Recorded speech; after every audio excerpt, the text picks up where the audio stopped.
Hello കൂട്ടുകാരെ, പുതിയൊരു വീഡിയോയിലേക്ക് എല്ലാവർക്കും സ്വാഗതം കേട്ടോ. 2025 നമ്മളിപ്പോൾ നിൽക്കുന്നതല്ലേ. അപ്പോൾ ഓരോ കാലഘട്ടത്തിനും അതിൻ്റെതായ പ്രശ്നങ്ങളുണ്ട്. ഇതൊന്നും അറിയാത്തതുപോലെ പഴയ ചില മാമൂലുകൾ ഇപ്പോഴും ഫോളോ ചെയ്യുന്നവരാണ് നമ്മളിൽ പലരും. അതിൻ്റെ ഏറ്റവും വലിയ ഒരു അടയാളമാണ് ഇപ്പോഴും അയൽക്കാരൊക്കെ ആയിട്ട് പഴയ കാലഘട്ടത്തിലെ പോലെ ഇടപഴകുന്ന ആൾക്കാരുണ്ട്. കാരണം എൻ്റെ അനുഭവം എന്ന് പറഞ്ഞാൽ അയൽ വീട്ടിലെ കുട്ടികളുടെ കൂടെ വളർന്നു. അവരെ ഒരു സിബ്ലിങ്സിനെ പോലെ കണ്ടു. അവരുടെ അമ്മമാർ എന്നെ സ്വന്തം മക്കളായിട്ട് കണ്ടു.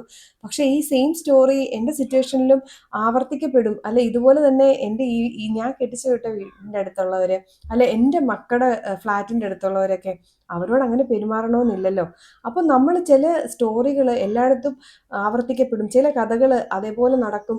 അല്ലെ ചില ബന്ധങ്ങൾ അതുപോലെ തന്നെ ഉണ്ടാവും എന്നുള്ള നമ്മുടെ അമിതമായ പ്രതീക്ഷയിൽ നിന്ന് ആപത്തുകളാണ് ഈ 2025 നമുക്ക് വരിക. അതുകൊണ്ട് വളരെ ജാഗരൂകരായിരിക്കണം. ഈ അയൽ വീടുകളിൽ പോകുന്ന സ്ത്രീകളുള്ള വീടുകളിൽ നിങ്ങൾ ശ്രദ്ധിച്ചറിയാം, എപ്പോഴും പ്രശ്നങ്ങളായിരിക്കും. അവർ ഫുൾ പ്രഷറിലായിരിക്കും. കാരണം അയൽ വീടുകളിലെ സ്ത്രീകൾ മറ്റുള്ളവരുടെ കാര്യത്തിൽ അമിതമായി ഇടപഴകുന്ന സ്ത്രീകളും അഭിപ്രായം പറയുന്നവരും ജഡ്ജിങ് ആയിട്ട്, അതായത് എല്ലാത്തിലും തെറ്റും ശരിയും കണ്ടെത്തുന്ന തരത്തിൽ സംസാരിക്കുന്ന സ്ത്രീകളാണെങ്കിൽ ഈ ഓപ്പോസിറ്റ് താമസിക്കുന്നവർ അല്ലെങ്കിൽ മറ്റു അയൽക്കാർക്ക് അതൊരു ഭയങ്കര ബുദ്ധിമുട്ടായിരിക്കും. കാരണം നമ്മൾ രാവിലെ പുറത്തേക്ക് ഇറങ്ങുമ്പോഴേ നമ്മൾക്ക് ആർക്കെങ്കിലും ആഗ്രഹമുണ്ടോ ഒരാൾ നമ്മളെ ജഡ്ജ് ചെയ്യണം, അല്ലെങ്കിൽ നമ്മുടെ കുറ്റവും കുറവും നമ്മൾ ഇന്ന് എങ്ങനെയാണ് പോയത്, അല്ലെങ്കിൽ നമ്മൾ നേരത്തെയാണോ വന്നത്, നമ്മൾ താമസിച്ചാണോ വന്നതെന്ന് ഒരാൾ ചോദിക്കുക, എന്തിന് പോയെന്ന് എപ്പോഴും ഒരാൾ ചോദിക്കുക, എവിടെ പോകുന്നു എന്ന് എപ്പോഴും ചോദിക്കുന്നത് നമുക്ക് ഇഷ്ടമുള്ള കാര്യമല്ല.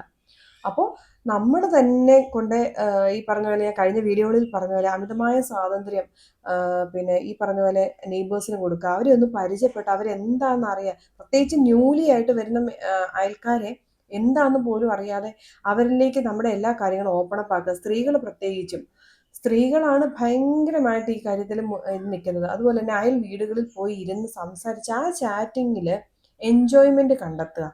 തൻ്റെ ഒറ്റപ്പെടലും തൻ്റെ ഡിപ്രഷനും തൻ്റെ വീട്ടിലിരിക്കുന്നതിൻ്റെ മടുപ്പിനെ മാറ്റാൻ വേറെ ഒരുപാട് മാർഗങ്ങളുണ്ട്. പക്ഷെ പല സ്ത്രീകളും കണ്ടെത്തുന്നത് അയൽ വീടുകളിൽ പോയിരിക്കുക. ആദ്യകാലങ്ങളിൽ ഭയങ്കര രസമായിരിക്കും. പരസ്പരം നല്ല സൗഹൃദം, ഒരുമിച്ച് പോകുന്നു, വരുന്നു, എല്ലാ കാര്യങ്ങളും ഷെയർ ചെയ്യുന്നു. പിന്നീട് ഇത് വലിയൊരു പ്രശ്നമായി കഴിയുമ്പോൾ നിങ്ങളുടെ ഈ പ്രശ്നം ഉണ്ടല്ലോ, ഒരു ഫ്രണ്ടുമായിട്ടാണ് നമുക്കൊരു വിഷയമെങ്കിൽ നമുക്ക് അവരെ ബ്ലോക്ക് ചെയ്യുക, അവരെ പിന്നെ ഇപ്പം വിളിക്കാതിരിക്കുക. ഒരു ബന്ധുവായിട്ടാണെങ്കിൽ അവരുമായിട്ട് ടച്ച് ഇല്ലാതിരിക്കുക. ഈ ഓപ്പോസിറ്റ് വീട്ടിൽ തൊട്ടടുത്ത് കിടക്കുന്നവരെന്ന് പറയുമ്പോൾ നമ്മുടെ വീടെന്ന് പറയുന്നത് നമ്മുടെ സമാധാനം കിട്ടുന്ന സ്ഥലമാണ്. അതിൻ്റെ തൊട്ടടുത്തൊരു സമാധാനക്കേട് താമസിക്കേണ്ട അവസ്ഥ, തൊട്ടടുത്ത് തന്നെ ഒരു സമാധാനക്കേട് നമ്മൾ തന്നെ ഉണ്ടാക്കി വെക്കുന്നതിനെയാണ് ഈ പറയുന്ന അയൽ സൗഹൃദങ്ങൾ കൂടുമ്പോൾ ഉണ്ടാകുന്നത്. അപ്പോൾ ഞാൻ പറഞ്ഞു വരുന്നത് എല്ലാ ആൾക്കാരുമായിട്ട് നമ്മൾ വിട്ടു നിൽക്കണമെന്നല്ല. ഓരോ വ്യക്തികൾക്കും ഓരോ വീക്ക് പോയിന്റ്സ് ഉണ്ട്, നല്ലതുണ്ട്, ചീത്തയുണ്ട്. അതുകൊണ്ട് നമ്മൾ എല്ലാ ആളുകളെയും ഉൾക്കൊള്ളണമെന്നില്ല, എല്ലാ ആൾക്കാരും നമ്മളെ ഉൾക്കൊള്ളണമെന്നില്ല. എപ്പോഴും ഒരു ബാരിയർ, ഒരു കയ്യകലം ഉണ്ടാകണം. എല്ലാവരുമായിട്ട് നമ്മൾ വളരെ ചിരിച്ചും സന്തോഷമായിട്ടും റെസ്പെക്റ്റ് കൊടുത്തും പെരുമാറുക. പക്ഷേ നമ്മുടെ പ്രൈവസിയിലേക്ക് അവർ കടന്നു വരുന്ന തരത്തിലുള്ള സ്വാതന്ത്ര്യങ്ങൾ കൊടുക്കാതിരിക്കുക. 2025 ഇച്ചിരി നമ്മൾ അടവുകൾ പഠിക്കണം, ഇത്തിരി ഡിപ്ലോമാറ്റിക് ആവണം. ആളുകളോട് പെരുമാറുമ്പോൾ ഒരുപാട് ചിന്തിച്ച് കുറച്ച് അഭിനയിക്കേണ്ടതായിട്ടൊക്കെ വരും. ഈ കാലഘട്ടമേ അങ്ങനെയാണ്. പ്രത്യേകിച്ചും കുഞ്ഞുങ്ങളെ അന്യ വീട്ടിൽ വിടുന്നവർ ന്യൂസൊക്കെ കാണാറുണ്ടല്ലോ. ആ കുട്ടി പാവുക, ആ മോൻ പാവുക, ഇപ്പം പിള്ളേരെ പോലും നമുക്ക് ഒരു തരത്തിലും വിശ്വസിക്കാൻ പറ്റാത്ത കാലമാണ്. Very careful. അങ്ങനെ എന്തെങ്കിലും ബന്ധങ്ങൾ സ്റ്റാർട്ട് ചെയ്ത് വെച്ചിട്ടുണ്ടെങ്കിൽ പതുക്കെ നിർത്തി വരിക. പക്ഷേ നമ്മുടെ അയൽക്കാർക്ക് എന്താവശ്യം വന്നാലും ഞാൻ ചെയ്യാറുണ്ട് എങ്ങനെ വെച്ചാൽ അവർക്കൊരു ആവശ്യം വരുമ്പോൾ അത് കണ്ടറിഞ്ഞ് ചെയ്യുക. അവർക്കൊരു അസുഖം വന്നു ഒരു നേരമെങ്കിലും നമുക്ക് ഫുഡ് കൊടുക്കാൻ പറ്റുമെങ്കിൽ അത് നല്ല കാര്യമാണ്. അവരൊന്ന് പോയി സന്ദർശിക്കാൻ പറ്റുകയാണെങ്കിൽ നല്ല കാര്യമാണ്. അവരുടെ വീട്ടിലൊരു മരണം നടന്നു, നമ്മൾ ഫുൾ ടൈം അവർക്ക് വേണ്ട സഹായങ്ങൾ എത്തിച്ചു കൊടുക്കുക, അവരുടെ കൂടെ ഉണ്ടാവുക.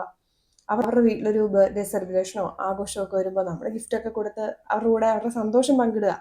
അതുകൊണ്ട് നിൽക്കണം. പക്ഷേ നമ്മുടെ പേഴ്സണൽ കാര്യങ്ങൾ ഷെയർ ചെയ്യുന്നത് കൊണ്ടോ അവരുടെ പേഴ്സണൽ കാര്യങ്ങളിൽ ഇടപെടുന്നത് അല്ല അയൽ സ്നേഹം എന്നുള്ള നഗ്നമായ സത്യം. പഴയ കാലഘട്ടമല്ല ഇന്ന്. ഒരു വീട് പോലെ കഴിഞ്ഞിരുന്നു എന്നുള്ള ആ ഒരു കുറെ കമൻസ് ഞാൻ എൻ്റെ ആദ്യത്തെ വീഡിയോയിൽ കണ്ടു. ഇതിനെക്കുറിച്ച് അയൽക്കാരെ കുറിച്ച് ഇട്ടിരുന്ന വീഡിയോയുടെ ഇടയിൽ ഞങ്ങളൊക്കെ ഒരു വീട് പോലെ താമസിക്കുന്നതെന്ന്. പക്ഷേ എല്ലായിടത്തും ആ കംഫോർട്ട് കിട്ടണമെന്നില്ല, എല്ലാവരും അതുപോലെ നിഷ്കളങ്കരാവണമെന്നില്ല. Thank you so much.